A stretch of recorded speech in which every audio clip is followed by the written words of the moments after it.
Masaya ka ba? Masaya ka ba sa bago mong ipinalit mo sa akin?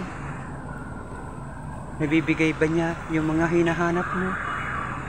Marami na ba siyang oras para sa'yo? Alam mo, masakit yung sinabi mong kulang ako para sa'yo. Pero hindi mo rin ba naisip na baka may pagkukulang ka rin sa akin? Pero hindi ko yun hinanap sa'yo kasi tinanggap ko yung buo mong pagkatao at minahal kita ng sobra. Pero ako, inaya kong makontento. Pero ikaw, hindi. Oo, walang perpektong tao. Oo, at alam kong may pagkukulang ako sa'yo. Pero minsan, hindi ko inisip na iwanan kita kasi mahal kita. Kasi mahal kita.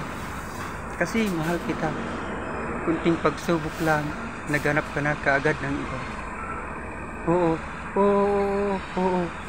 Lahat tayo nakagagawa ng maling desisyon sa buhay. Normal lang yan sa tao, di ba? Mabuti kung hindi ka tao. Dahil hindi lahat tayo perpekto. Ang hindi normal ay yung uhusgan ka ng mga taong akala mo piling perpekto. Na akala mo walang bayad na dungis ang kanilang buong pagkatao. Welcome, Exia Page. Maligaya kong harapin ang una kong kabanata sa Exia Page.